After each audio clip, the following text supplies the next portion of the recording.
Hello everyone, welcome to ISO Region. I am Shruti Jha and continuing with the state series, the second state we are almost here to cover is Chhattisgarh. So let's move with the further session.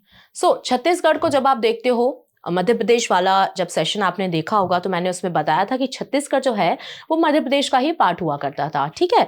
But after the year of 2000 दोनों ही state को bifurcate करके एक full fleshed अलग अलग different states बना दिया जाता है और छत्तीसगढ़ मध्य प्रदेश से ही निकला हुआ एक स्टेट है, ठीक है। So it is a landlock state in central India because कोई भी कोस्टल बॉर्डर छत्तीसगढ़ की आपको देखने को नहीं मिलेगी। और आप देखो कि 7 स्टेट्स से जो है वो छत्तीसगढ़ आपकी बॉर्डर शेयर करता है, जिसमें से आपका मध्य प्रदेश जो है वो आपको नॉर्थ वेस्ट में देखने को मिलेगा। फिर महाराष्ट्र में अगर आप देखो, I think better map is this, आप देखिए यहाँ पे, ठीक है। ये देखिए आप यहाँ पे आप महाराष्ट्र देख पा रहे हैं, ठीक है। ये रहा आपका महाराष्ट्र, ठीक है। फिर यहां पे आपका आ जाता है मध्य प्रदेश, राइट। थोड़ा सा टिल्टेड है तो आपको दिखाई नहीं दे रहा होगा, प्लीज थोड़ा सा आप इस चीज को कोशिश करिएगा। देन यहाँ पे आपको नदर्न एरिया में आपको उत्तर प्रदेश देखने को मिलता है। फिर यहाँ पे आप देखिए उसी से लगा हुआ है आपका झारखंड, ठीक है। फिर down part when you are coming at the eastern side, then आपको यहाँ पे आपको उड़ीसा देखने को मिलता है, ठीक है। फिर और down side at the southern part you can see the Andhra Pradesh, ठीक है। तो आपके 7 स्टेट्स से जो है वो छत्तीसगढ़ की बॉर्डर शेयर होती है। उसके बाद आप देखो तो कैपिटल जो है वो छत्तीसगढ़ की वो है Raipur and the size is 1,35,194 kilometre square का जो है वो इसका आपको साइज देखने को मिलता है, ठीक है। तो आप पॉपुलेशन के हिसाब से अगर आप देखो तो 16th लार्जेस्ट स्टेट है if we talk about regarding the population, and the formation is definitely on 1st of November 2000 when it got bifurcated from the Madhya Pradesh, right? Now coming to the important sessions, important terms of any particular state कि भाई state bird क्या है, state flower क्या है, वो हम देख रहे हैं छत्तीसगढ़ के कॉन्टेक्स्ट में। तो सबसे पहले आपका आ जाता है state bird, ठीक है, जिसको आप हिल मैना बोलते हो। और इसका जो अगर आप देखो साइंटिफिक नाम है वो है ग्रैक्युला रिलीजियोसा, ठीक है। उसके बाद हम स्टेट ड्रामा देखें तो पंथी जो है वो स्टेट ड्रामा है छत्तीसगढ़ का। फिर हम स्टेट ट्री देखें तो सल ट्री जो है which is also known as Shorea robusta, वो आपका जो है वो छत्तीसगढ़ का स्टेट ट्री है।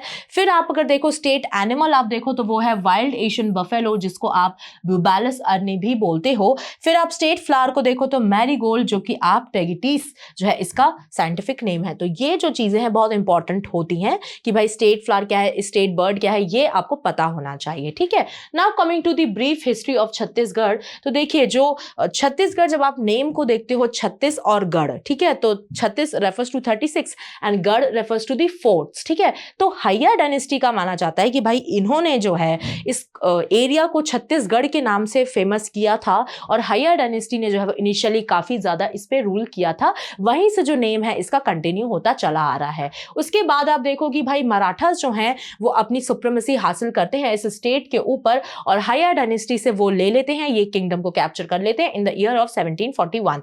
उसके बाद हम देखते हैं कि ब्रिटिश आ जाते हैं, वो रूल करते हैं from the year of 1845 to 1947 as the Chhattisgarh division of the central provinces. Raipur became the capital, headquarters of the division replacing Ratanpur as the capital, ठीक है। तो ऑब्वियसली जब ब्रिटिशर्स किसी भी पर्टिकुलर किंगडम को लेते हैं, रूल अंडर करते हैं, अपने अंदर एनेक्स करते हैं, तो वो अपनी कैपिटल दूसरी ही एक तरीके से बनाते थे, क्योंकि उनको लगता था कि भाई हम अगर प्रीवियस कैपिटल के को ही रन करेंगे तो एक उनके लिए एक इन्फीरियर होता था कि भाई हमको अब कैपिटल चेंज कर देनी चाहिए, क्योंकि हमने अब अपना रूल यहाँ पर स्थापित किया है, तो हम अपने तरीके से अब यहाँ पर जो है वो राज करेंगे, ठीक है। इसके बाद आप देखो तो ब्रिटिशर्स के बाद हम बात करते हैं तो छत्तीसगढ़ को मर्ज कर दिया जाता है, ठीक है। किसमें, तो आप देखोगे merger with the Madhya Pradesh, Chhattisgarh was part of Madhya Pradesh, ठीक है। बट उसके बाद मैंने आपको बताया कि ऑन द ईयर 2000 जो है वो उसको अनदर फिर से उसको बाइफिकेट करके एक अलग ही फुल फ्लेश्ड स्टेट बना दिया जाता है, ठीक है। फिर हम आते हैं ज्योग्राफिकल फीचर्स ऑफ छत्तीसगढ़ के ऊपर। तो आप देखो जो छत्तीसगढ़ प्लेन है, it is well known for the rice cultivation, क्योंकि राइस बोल ऑफ इंडिया भी आप छत्तीसगढ़ को बोलते हो, तो सबसे ज्यादा राइस का जो कल्टिवेशन वो आपको छत्तीसगढ़ प्लेन में देखने को मिलता है, ठीक है। Now coming to the hilly regions, तो आपको ऑब्वियसली पता है कि जो माइकाल रेंज है, जो सतपुड़ा रेंज है, ये हिली रेंजेस हैं, ठीक है। और ये मध्य प्रदेश की भी काफ़ी एरिया को कैप्चर करती हैं और मध्य प्रदेश से ही आपको जुड़ा हुआ मिलता है छत्तीसगढ़। तो ये रेंजेस जो हैं वो छत्तीसगढ़ तक भी जाती हैं, ठीक है। तो माइकाल रेंजेस और सतपुड़ा रेंजेस भी आपको, माइकाल सतपुड़ा रेंज जो है वो आपको छत्तीसगढ़ में देखने को मिलती है, ठीक है। Again the Satpura same thing runs through the Chhattisgarh, Madhya Pradesh and Maharashtra and separates the Deccan Plateau from the Indo-Gangetic Plain, ठीक है। इसके बाद अगर आप देखो तो रिवर्स में आप देखो तो महानदी जो है वो सबसे बड़ी रिवर है, आपको मेन रिवर देखने को मिलती है छत्तीसगढ़ की, and the Rihand river drains the northern part of the state. The Godavari river and its tributary the Indravati are in the southern part of the state, ठीक है। तो जो मेन रिवर की आप बात करो वो है आपकी महानदी। इसके अलावा और भी रिवर्स हैं जिसमें से आप इंद्रावती रिवर ले लीजिए, ठीक है, और आप देख लीजिए इसमें आपको रिहान रिवर भी देखने को मिलती है।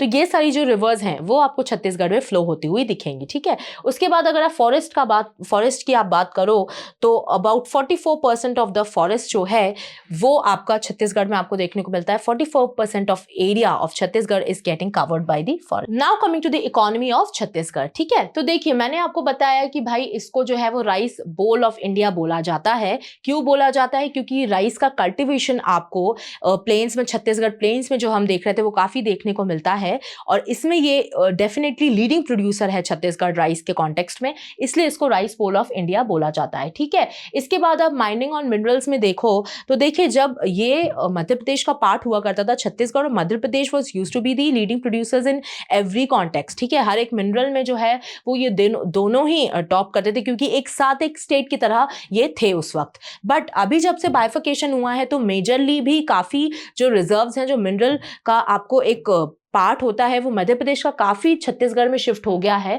तो छत्तीसगढ़ काफी मिनरल्स में अब टॉप होने लगा है, लीडिंग प्रोडक्शन करने लगा है। बट मध्य प्रदेश के साथ जब वो था तो दोनों ही एक अच्छे लेवल पे लीडिंग प्रोड्यूसर्स थे हर एक मिनरल के, ठीक है। Chhattisgarh is rich in mineral resources particularly coal, iron ore, limestone, bauxite and dolomite, ठीक है। उसके बाद आप देखो कि भाई स्टील और एल्यूमिनियम के कॉन्टेक्स्ट में भी इंडस्ट्रियल सेक्टर छत्तीसगढ़ में आपको देखने को मिलता है क्योंकि जो भिलाई स्टील प्लांट है वो आपका छत्तीसगढ़ में सिचुएटेड है और Bhilai steel plant is one of the earliest and one of the known for the steel production in India, ठीक है। तो भिलाई स्टील प्लांट वहां पे आपको देखने को मिलता है जिससे आपको पता चलता है कि भाई स्टील और एल्यूमिनियम की इंडस्ट्रीज छत्तीसगढ़ में आपको बहुत ज्यादा देखने को मिलती हैं। Now coming to the political scenario of Chhattisgarh, अगर आप देखो कि भाई विधानसभा में छत्तीसगढ़ की सीट्स कितनी हैं तो आपको 90 सीट्स देखने को मिलेंगी और लोकसभा में आप देखो तो आपको 11 सीट्स देखने को मिलेंगी और राज्यसभा में आप देखो तो 5 सीट्स आपको देखने को मिलेंगी, ठीक है। ये बहुत ज़्यादा इंपॉर्टेंट होता है because certainly in every exam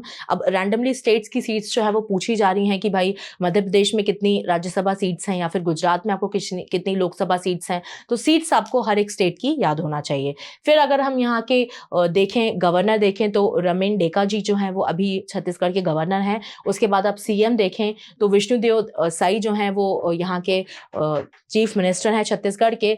फिर आप देखो chief justice of high court of Chhattisgarh अगर आप देखो तो रमेश सिन्हा जी जो हैं वो यहाँ के जो हैं वो जस्टिस हैं, चीफ जस्टिस हैं छत्तीसगढ़ हाई कोर्ट के, ठीक है। फिर हम आ जाते हैं folk dances of Chhattisgarh. Anyways आपको कल्चर के बारे में आप ऑब्वियसली रिलीफ स्ट्रक्चर्स पढ़ रहे हो, जोग्राफिकली आप स्टेट को पढ़ रहे हो, फिर आप इकोनॉमिकली स्टेट को पढ़ रहे हो, फिर आप हिस्टोरिकली स्टेट को पढ़ रहे हो, ठीक है। तो कल्चरली भी स्टेट को पढ़ना बहुत ज़्यादा ज़रूरी है और फोक डांसेस और फोक सॉन्ग्स जो होते हैं ये आपका जो है वो किसी भी स्टेट का कल्चर फॉर्म करते हैं। तो अगर आप डांसेस देखें तो भाई पंथी डांस जो है वो आपका एक फोक डांस है। फिर उसके बाद कर्मा आपको देखने को मिलता है, फिर राउत नाचा एक डांस है, ठीक है। फिर उसके बाद आपको गेंडी डांस देखने को मिलता है। फिर आपका जाता है Saila dance, then will come the Mandari dance and then is the Sua Nacha, ठीक है। तो ये आप देखो Saila, Sua and Karma, these are also somewhere related to Madhya Pradesh also because these states closely resemble each other और बॉर्डर्स भी शेयर कर चुके हैं। तो कल्चर भी इनका काफ़ी आपको शेयर होता हुआ देखने को मिलेगा, specially when it comes to the folk dances and folk songs, right. Coming to the folk songs of Chhattisgarh तो आपको सोहर सॉन्ग्स जो है वो छत्तीसगढ़ में सुनने को मिलेगा। फिर उसके बाद आपका आता है डंडा सॉन्ग्स, ठीक है। देन कम्स दी पंडवनी जिसमें जो है वो आपको तीजन बाई जो काफ़ी फेमस फोक सिंगर हैं, पंडवनी से जुड़ी हुई हैं, वो आपको बहुत ही बड़ी पर्सनालिटी रह चुकी हैं, जो कि छत्तीसगढ़ में देखने को आपको मिलता है, ये सॉन्ग सुनने को मिलता है। Then come the Karma songs, ठीक है। Then is the Bihav songs, then comes the Raut Nacha songs. क्योंकि देखिए आपको ये रिलेटिवली क्यों मिल रहे हैं, रिलेटेड लग रहे हैं आपको डांस और सॉन्ग से, क्योंकि एनीवेज जब वो फोक डांस परफॉर्म होता है तो जो भी सॉन्ग उस वक्त गाया जाता है तो वो उसी डांस के नाम से जाना जाता है, ठीक है। इसलिए फोक डांस और फोक सॉन्ग आपको थोड़े बहुत एक दूसरे से जुड़े हुए मिलते हैं, ठीक है। Then comes the Pathauni songs, ठीक है। So these were the folk songs of Chhattisgarh, and here we came to an end with the folk songs as well.